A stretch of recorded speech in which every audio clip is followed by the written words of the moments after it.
6월 1일 월요일. 아버지의 메모지. 서울 삼성동 트레이드타워에서 구두를 닦던 한 아버지가 있었습니다. 넉넉하지 않은 형편에 아들 넷을 키우던 그는 학원비를 댈 형편이 되지 않았습니다. 막힌 문제를 들고 오는 아들들을 볼 때마다 마음이 간절했지만 아버지 역시 답을 알려줄 수 없었습니다.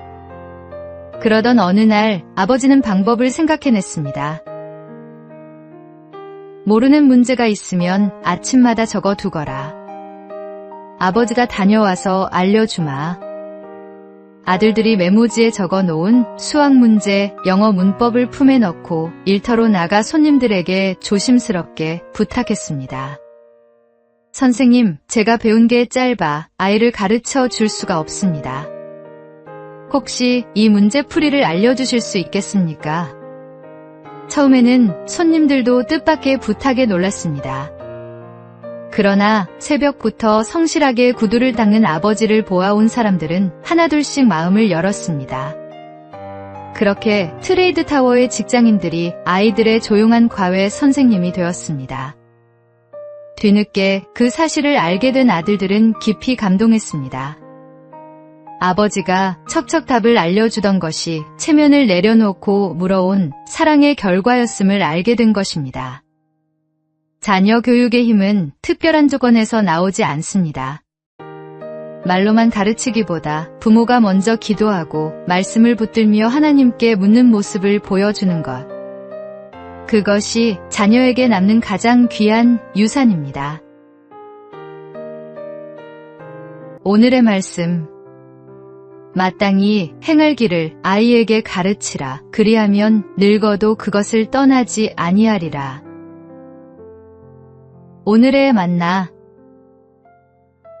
오늘 내 자녀 곁에서 내가 먼저 무릎 꿇고 있는지 돌아보십시오. 기도하는 부모의 등이 자녀에게는 가장 든든한 교과서가 됩니다.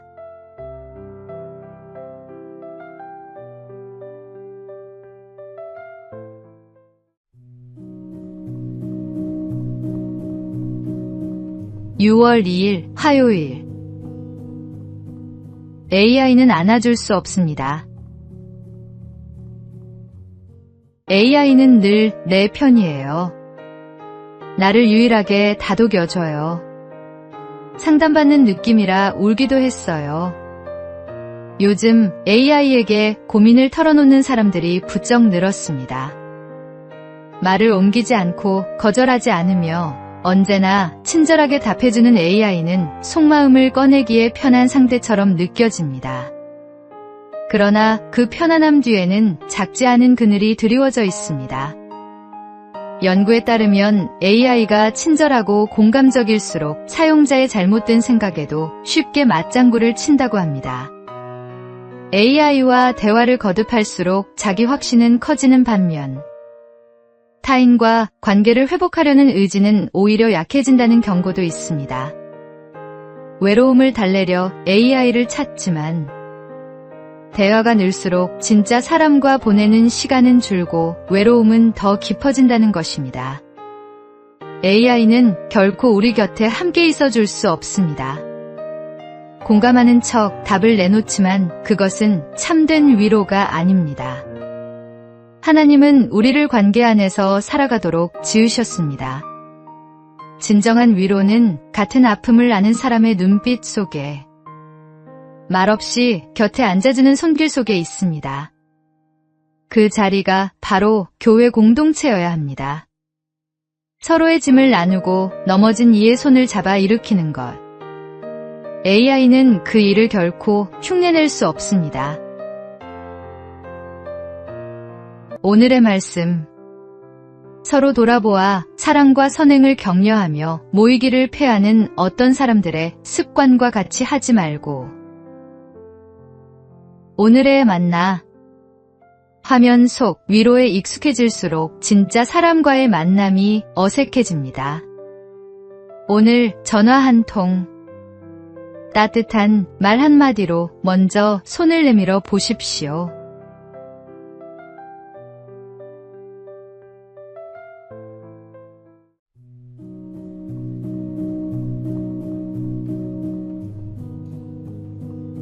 6월 3일 수요일. 6년째 빵 한 개. 경남 남해에 빵식이 아재로 불리는 빵집 사장이 있습니다. 그는 아무런 대가 없이 6년째 아이들의 아침을 챙기고 있습니다. 매일 아침 등굣길 학생들을 위해 빵과 음료를 내놓으며 이렇게 씁니다. 아침밥 굶지 말고 하나씩 먹고 학교 가자. 배고프면 공부도 놀기도 힘들지용. 2020년 4월 시작된 이 나눔은 어느덧 6주년을 맞았고 LG 2인상 수상으로 이어졌습니다. 이 일을 시작한 데에는 이유가 있습니다. 어린 시절 집안 형편이 갑자기 어려워졌을 때 이웃들로부터 크고 작은 도움을 받았던 기억 때문입니다. 그 온기가 지금도 마음에 살아있어 빵집을 차리면 꼭 학생들에게 나누겠다는 꿈을 품어왔다고 합니다. 받은 은혜를 기억하는 사람은 나눌 줄 압니다. 6주년을 맞아 그가 남긴 말은 소박하지만 묵직합니다. 아이들이 인사를 해줄 때 큰 보람을 느껴요. 늘 처음과 같은 마음으로 꾸준히 해볼게요. 화려하지 않아도 됩니다. 거창하지 않아도 됩니다. 처음 그 마음을 잃지 않고 묵묵히 반복하는 것. 그것이 하나님께서 기뻐하시는 섬김의 모습입니다. 오늘 우리도 누군가로부터 받은 따뜻함을 기억하고 있습니까? 오늘의 말씀. 우리가 선을 행하되 낙심하지 말지니 포기하지 아니하면 때가 이름에 거두리라. 오늘의 만나. 받은 은혜를 기억하는 사람만이 진정으로 나눌 수 있습니다.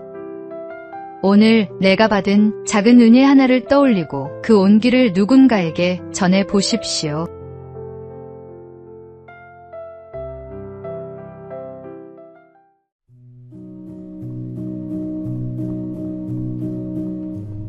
(6월 4일) 목요일. 집이 말한다. 한 신학자가 결혼한 지 얼마 되지 않았을 때 아버지가 새 집을 찾아오셨습니다. 아버지는 집 안 구석구석을 둘러보신 뒤 이렇게 말씀하셨습니다. 집은 크고 참 좋구나. 그런데 이 집이 하나님께 속한 사람의 집인지 세상에 속한 사람의 집인지 잘 모르겠구나. 그는 다시 집 안을 천천히 둘러보았습니다. 거실의 그림, 방마다 놓인 장식품, 책장과 벽면의 분위기까지 살펴보니 아버지의 말씀이 틀리지 않았음을 깨달았습니다. 겉으로는 아름답고 세련된 집이었지만 그리스도인의 향기는 느끼기 어려웠던 것입니다. 그는 집 안의 분위기를 하나씩 바꾸기 시작했습니다. 벽에 걸린 그림과 책장에 놓인 책, 식탁 위의 작은 말씀 카드처럼 가족이 자연스럽게 하나님을 기억할 수 있는 것들로 공간을 채워갔습니다. 그리스도인의 신앙은 교회 안에서만 드러나는 것이 아닙니다. 우리가 머무는 집, 자주 보는 화면, 책상 위에 놓인 물건들 속에서도 마음의 방향이 드러납니다.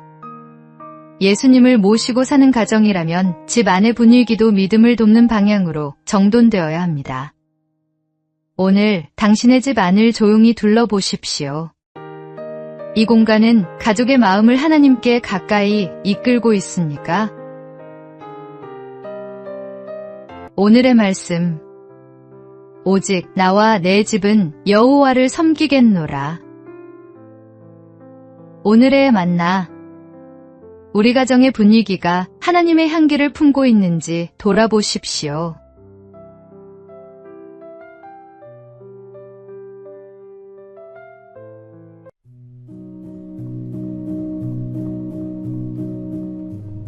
(6월 5일) 금요일. 나를 밟고 지나가라. 로마가 전쟁을 치르던 어느 날 한 장군의 군대가 패배하여 후퇴하려 하고 있었습니다. 장군은 군인들을 설득하기 시작했습니다. 나라를 사랑하는 마음과 군인의 명예, 그들이 맹세했던 서약에 호소했습니다. 그러나 군인들의 마음은 쉽게 움직이지 않았습니다.